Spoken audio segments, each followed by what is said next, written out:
IAS IPS എങ്ങനെ എളുപ്പം നേടാം? ഈ ഒരു തംബ്നെയിൽ കണ്ടിട്ട് രണ്ട് തരത്തിലുള്ള ആൾക്കാരായിരിക്കും ഈ വീഡിയോ ക്ലിക്ക് ചെയ്തത്. ഒന്നാമത്തെ ആൾക്കാര് ഇതെങ്ങനെ നേടാം, എന്താണ് എളുപ്പവഴി എന്നറിയാൻ വേണ്ടിയാണ്.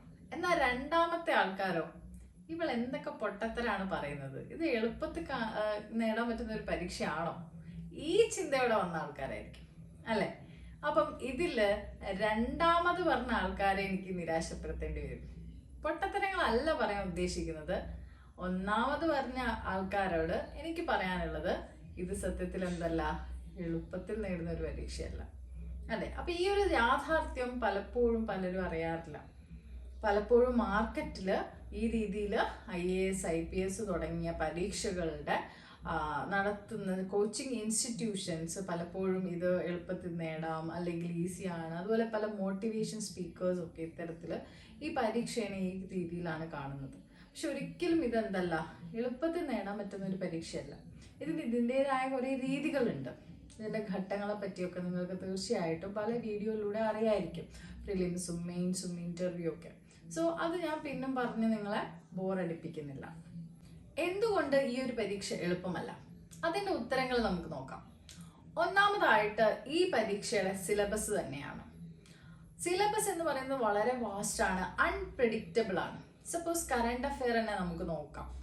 അപ്പൊ കറണ്ട് അഫെയറിൽ നിന്നുള്ള ചോദ്യങ്ങൾ സാധാരണയായിട്ട് നമ്മൾ ഹിന്ദു ഒക്കെ അത്രയും അരിച്ചു പെറുക്കിയാലും കേൾക്കാത്ത തരത്തിലുള്ള കറണ്ട് അഫെയർസ് ആണ് സാധാരണയായിട്ട് ചോദിക്കാറ്. 100 മാർക്കിന്റെ ആദ്യത്തെ പ്രിലിംസ് ഘട്ടത്തിലുള്ള പരീക്ഷയിൽ പല ചോദ്യങ്ങളും കേൾക്കാത്ത ചോദ്യങ്ങളായിരിക്കും.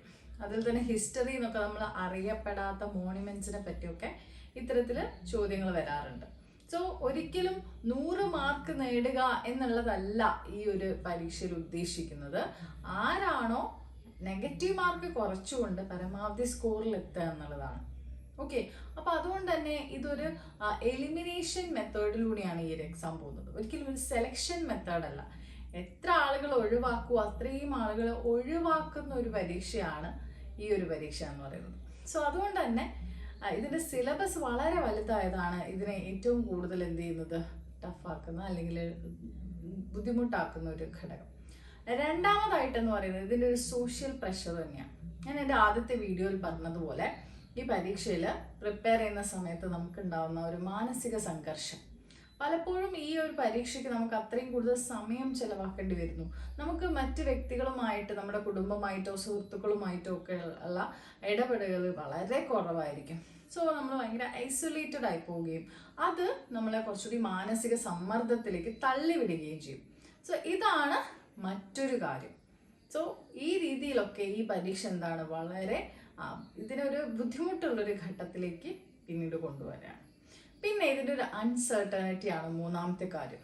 നമ്മൾ ഇത്രയൊക്കെ വർഷങ്ങൾ ഇതിനായിട്ട് ഇൻവെസ്റ്റ് ചെയ്താലും ഇതിന് ചിലപ്പോൾ ആ രീതിയിൽ നമുക്കൊരു റിട്ടേൺ കിട്ടണമെന്നില്ല. സപ്പോസ് 4, 5, 6 അതല്ല 8 വർഷങ്ങൾ വരെ ഇതിനു വേണ്ടിയിട്ട് ഇൻവെസ്റ്റ് ചെയ്യുന്ന ആളുകളുണ്ട്. ഓക്കെ, എന്നിട്ടും റിസൾട്ട് കിട്ടാത്ത കാര്യമുണ്ട്. പക്ഷെ വേറൊരു ഫീൽഡിലാണ് ഇതേ എഫേർട്ട് ഇടുന്നതെങ്കിൽ ചിലപ്പോൾ അവിടെ ഇതിലും നല്ല രീതിയിൽ റിസൾട്ട് ഉണ്ടാവാം. ഓക്കെ, അപ്പോൾ ആ രീതിയിൽ ഈ എക്സാമിനെ സംബന്ധിച്ച് ഇതിനൊരു അൺസർട്ടനിറ്റി ഉണ്ട്. നമുക്കിതിലൊന്നും ഉറപ്പിക്കാൻ പറ്റില്ല, കാരണം പല ഫാക്ടേഴ്സാണ് ഇതിലുള്ളത്.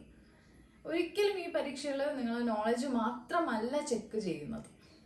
ഓക്കെ, ഇനി അടുത്തതായിട്ട് നാലാമതായിട്ട് നമുക്ക് നോക്കാനുള്ളത് എന്ത് ഘടകമാണ് ഈ പരീക്ഷയെ ഇത്രയും ടഫാക്കുന്നത്. നാലാമതായിട്ട് നമുക്ക് നോക്കാനുള്ളത് ഈ പരീക്ഷ വളരെ കൂടുതൽ ആൾക്കാർ എഴുതുന്നുണ്ട്, ലക്ഷക്കണക്കിന് ആളുകൾ എഴുതുന്നുണ്ട്. അതിൽ നിന്ന് ഒരു 1000-ൽ വരിക, 1000-ൽ വന്നാൽ പല പല സർവീസുകളാണ് കിട്ടുക. 1000-ലല്ല 100-ൽ വന്നാൽ മാത്രമേ നിങ്ങൾക്ക് നിങ്ങൾ ഇഷ്ടപ്പെട്ട സർവീസ് എടുക്കാൻ പറ്റൂ. IAS ആയിക്കോട്ടെ, IPS ആയിക്കോട്ടെ, IFS ആയിക്കോട്ടെ, അങ്ങനെ എടുക്കാൻ പറ്റുള്ളൂ. സോ ഈ രീതിയിൽ അത്രയും ആളുകൾ, അത്ര പെർസെൻറ്റേജ് 1% പോലും അല്ല, 0.5 സംതിങ് 0.005 സംതിങ് പെർസെൻറ്റേജിലേക്കായിരിക്കും എത്തുക. സോ അത്രയും വളരെ ചെറിയൊരു പെർസെൻറ്റേജിലാണ് എന്ത് ചെയ്യുന്നത്, ഈ രീതിയിൽ ഈ ഒരു പരീക്ഷ ക്ലിയർ ചെയ്യുന്ന ആളുകൾ എത്തുന്നത്. അതാണ് ഇതിനെ ടഫാക്കുന്ന മറ്റൊരു ഘടകം എന്ന് പറയുന്നത്. അപ്പൊ നിങ്ങൾ ചോദിക്കും, എന്നിട്ടും കുറെ ആൾക്കാർ ഇത് ക്ലിയർ ചെയ്യുന്നുണ്ടല്ലോ. യെസ്, കുറെ ആൾക്കാർ ക്ലിയർ ചെയ്യുന്നുണ്ട്. കാരണം അവരിൽ പല ആളുകളും IIT-യിലും IIM-ലും NIT-യിലും അല്ലെങ്കിൽ MBBS ഒക്കെ പഠിച്ചിറങ്ങിയ ആളുകളാണ്. സോ അവർ ഓൾറെഡി ഈ ഒരു കോമ്പറ്റേറ്റീവ് പ്രോസസ്സ് കൂടി ഓൾറെഡി കടന്നുപോയതാണ്. നീറ്റ് പോലെയുള്ള JEE പോലെയുള്ള പരീക്ഷകൾ ഓൾറെഡി ഫേസ് ചെയ്തതിന് ശേഷം ഈ ഒരു ഘട്ടത്തിലേക്ക് എത്തിയ ആളുകളാണ്. സോ അതുകൂടാതെ അവരുടെ കയ്യിൽ ഓൾറെഡി ഒരു പ്രൊഫഷണൽ കോഴ്സ് ഉള്ളത് കൊണ്ട് തന്നെ ഇത്തരത്തിലുള്ള ആളുകൾ കൂടുതലായിട്ട് ഇത് ക്രാക്ക് ചെയ്യുന്നതിൻ്റെ റീസൺ അവർ ഓൾറെഡി സ്റ്റേബിൾ ആണ്, അവരുടെ കരിയർ അവരുടെ കയ്യിലുണ്ട്. സോ അവർക്ക് ഈസി ആയിട്ട് എന്ത് ചെയ്യാം, ഈ ഒരു സിവിൽ സർവീസ് എക്സാം അറ്റംപ്റ്റ് ചെയ്യാനുള്ളൊരു കോൺഫിഡൻസ് ഉണ്ടാവും. സോ ഈ ഒരു എക്സാം പ്രിപ്പയർ ചെയ്യാൻ പോവുകയാണെങ്കിൽ ആദ്യം നിങ്ങൾക്കൊരു പ്ലാൻ ബി ഉണ്ടാവുന്നത് വളരെ നല്ലതാണ്. ബിക്കോസ് ഈ എക്സാം അത്രയും അൺസേർട്ടൺ ആയിട്ടുള്ളൊരു എക്സാമാണ്. സോ നിങ്ങൾ എഫേർട്ട് ഇടണം, തീർച്ചയായിട്ടും ഈ പരീക്ഷ എഴുതി നോക്കണം. പക്ഷേ നിങ്ങൾ ഈ രീതിയിൽ ഇതിൻ്റെ റിയാലിറ്റി മനസ്സിലാക്കിക്കൊണ്ട് മാത്രം ഈ പരീക്ഷയിലേക്ക് വരിക. ഒരു സ്വപ്ന ലോകത്ത് നിന്ന് ഒരിക്കലും ഈ പരീക്ഷ എഴുതിയത് അറ്റംപ്റ്റ് ചെയ്യാൻ പാടില്ല. നിങ്ങൾക്കൊരു പ്ലാൻ ബി ഉണ്ടാവേണ്ടത് വളരെ അത്യാവശ്യമാണ്. അല്ലെങ്കിൽ അത് നിങ്ങളുടെ റിസൾട്ടിനെയും ബാധിക്കും, നിങ്ങളുടെ മെൻ്റൽ ഹെൽത്തിനെയും വളരെയധികം മോശമായിട്ട് ബാധിക്കും. ഓൾറെഡി ജോലി ചെയ്യുന്ന ആളുകളോട് എനിക്ക് പറയാനുള്ളത്, നിങ്ങളെ ജോലി ക്വിറ്റ് ചെയ്ത് വന്നോളൂ, നോ പ്രോബ്ലം. പക്ഷേ നിങ്ങൾക്ക് ഒരു പ്ലാൻ ബി എന്നാലും ഉണ്ടാവണം. അഥവാ ഇത് കിട്ടിയിട്ടില്ലെങ്കിൽ എനിക്ക് തിരിച്ച് എൻ്റെ ജോബിലേക്ക് പോകാൻ പറ്റുമോ, അല്ലെങ്കിൽ ഇപ്പോഴുള്ള എക്സ്പീരിയൻസ് ഉപയോഗിച്ച് എനിക്ക് വേറെ എന്തെങ്കിലും ജോലിയിലേക്ക് കയറാൻ പറ്റുമോ, അതല്ലെങ്കിൽ നിങ്ങൾക്ക് വേറൊരു ഗവൺമെൻറ് എക്സാം ഒരു ബാക്കപ്പ് ആയിട്ട് വേണം. മേ ബി കേരള PSCയോ SSCയോ ബാങ്കോ അങ്ങനെ ഏതെങ്കിലും ഒന്ന് ഇതിൻ്റെ കൂടെ ഒരു ബാക്കപ്പ് ആയിട്ട് കൊണ്ടുപോയാൽ കുറച്ചുകൂടി നമുക്ക് റിലാക്സ് ആയിട്ട് ഈ എക്സാം അപ്രോച്ച് ചെയ്യാനും അതുവഴി റിസൾട്ടിലേക്ക് എത്താനും തീർച്ചയായിട്ടും സാധിക്കും. സോ ഈ ഒരു പരീക്ഷ ഒരിക്കലും എളുപ്പമായിട്ടുള്ളൊരു പരീക്ഷയേ അല്ല. സോ ആ ഒരു യാഥാർത്ഥ്യത്തേക്ക് നിങ്ങൾ കൊണ്ടുവരിക എന്നുള്ളതാണ് ഈ വീഡിയോയിലൂടെ ലക്ഷ്യമാക്കിയിട്ടുള്ളത്.